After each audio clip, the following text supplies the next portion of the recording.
Setiap perkawinan adalah awal terbentuknya sebuah keluarga. Namun, tanpa pencatatan oleh negara, hak-hak hukum keluarga tersebut belum sepenuhnya terlindungi. Inilah mengapa optimalisasi pencatatan perkawinan menjadi sangat penting bagi Dinas Kependudukan dan Pencatatan Sipil. Assalamualaikum warahmatullahi wabarakatuh. Perkenalkan, saya Novita Megasari dari Dinas Kependudukan dan Pencatatan Sipil Kabupaten Cirebon. Pada kesempatan ini, saya akan memaparkan rencana aksi perubahan yang berjudul Optimalisasi Layanan Pencatatan Perkawinan Non-Muslim guna mewujudkan tertib administrasi kependudukan.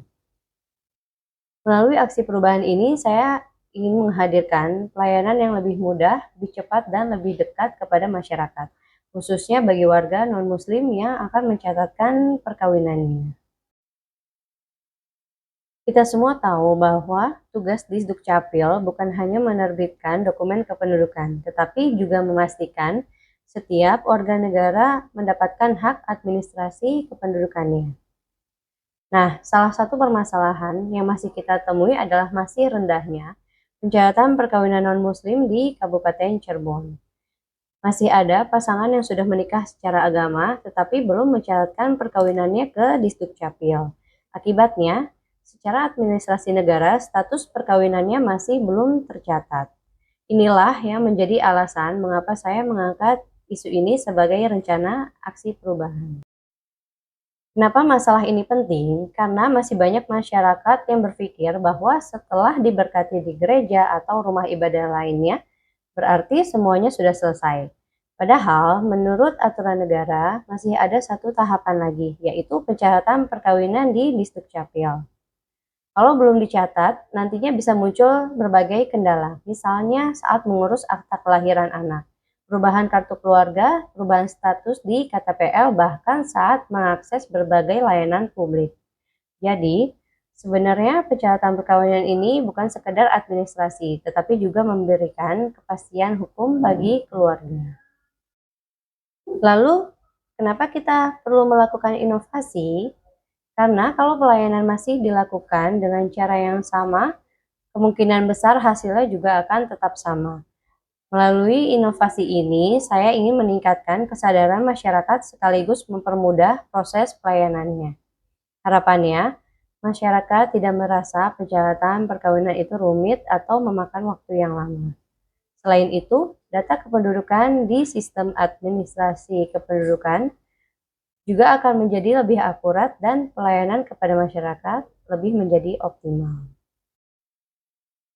Kalau kita lihat kondisi sekarang, sebenarnya masih ada beberapa kesenjangan. Misalnya, sosialisasi kepada masyarakat yang masih belum maksimal, kemudian kerjasama dengan rumah ibadah juga masih perlu ditingkatkan.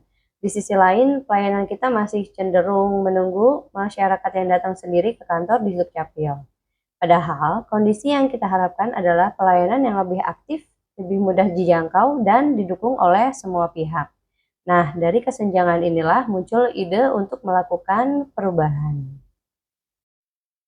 Setelah saya lakukan analisis, ternyata penyebabnya bukan hanya satu. Pertama, dari sisi masyarakat sendiri masih banyak yang belum memahami pentingnya pencatatan perkawinan. Kemudian, dari sisi metode, mekanisme pelayanan masih perlu disempurnakan. Dari sisi media, informasi mengenai layanan ini juga masih terbatas.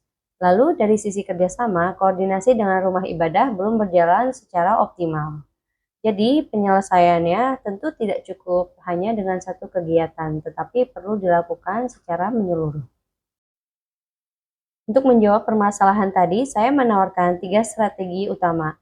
Yang pertama adalah inovasi digital, sehingga masyarakat bisa mendaftar dengan lebih mudah tanpa harus datang berkali-kali ke kantor di Dukcapil. Yang kedua adalah kemitraan dengan rumah ibadah seperti gereja, vihara, pura, atau kelenteng karena mereka merupakan pihak yang paling dekat dengan calon pasangan yang akan menikah. Dan yang ketiga adalah edukasi kepada masyarakat, baik melalui media sosial, brosur, maupun kegiatan sosialisasi. Harapannya masyarakat semakin paham pentingnya pencatatan perkawinan. Melalui inovasi ini, nantinya masyarakat akan mendapatkan pelayanan yang lebih praktis. Tidak hanya memperoleh akta perkawinan, tetapi sekaligus mendapatkan kartu keluarga yang baru dan KTPL dengan status perkawinan yang sudah diperbarui. Jadi, masyarakat cukup mengurus sekali, tetapi beberapa dokumen langsung selesai. Pelayanan menjadi lebih cepat, lebih sederhana, dan tentunya lebih efisien. Kalau inovasi ini berjalan baik, manfaatnya tentu akan langsung dirasakan oleh masyarakat. Mereka mendapatkan kepastian hukum atas perkawinannya, anak-anak juga lebih mudah memperoleh akta kelahiran. Selain itu, masyarakat tidak perlu bolak-balik mengurus dokumen karena semuanya sudah diproses sekaligus. Bahkan jika dikembangkan melalui layanan jemput bola atau digital, masyarakat yang tinggal jauh dari kantor di Dukcapil juga akan lebih terbantu. Bagi pemerintah daerah, manfaatnya juga cukup besar. Jumlah kepemilikan akta perkawinan akan meningkat. Data kependudukan menjadi lebih akurat sehingga bisa menjadi dasar penyusunan kebijakan yang lebih tepat. Selain itu, pelayanan publik juga menjadi inklusif karena semua warga mendapatkan pelayanan yang sama tanpa membedakan latar belakang agamanya. Dan yang tidak kalah penting, hubungan kerjasama antara Distrik dengan tokoh agama maupun pengurus rumah ibadah akan semakin baik. Sebagai penutup, saya percaya bahwa pelayanan publik harus berkembang mengikuti kebutuhan masyarakat. Melalui aksi perubahan ini, saya berharap pelayanan penyihatan perkawinan non-Muslim di Kabupaten Cirebon menjadi lebih mudah, lebih cepat, dan lebih tertib. Tentu keberhasilan program ini tidak bisa dilakukan sendiri. Dibutuhkan kolaborasi antara Distrik rumah ibadah, pemerintah daerah, dan tentunya masyarakat. Semoga inovasi ini dapat memberikan manfaat nyata bagi masyarakat sekaligus meningkatkan kualitas pelayanan administrasi kependudukan di Kabupaten Cirebon. Demikian pemaparan yang dapat saya sampaikan. Terima kasih atas perhatian Bapak dan Ibu. Saya sangat mengharapkan masukan dan saran demi penyempurnaan rencana aksi perubahan ini. Wassalamualaikum warahmatullahi wabarakatuh.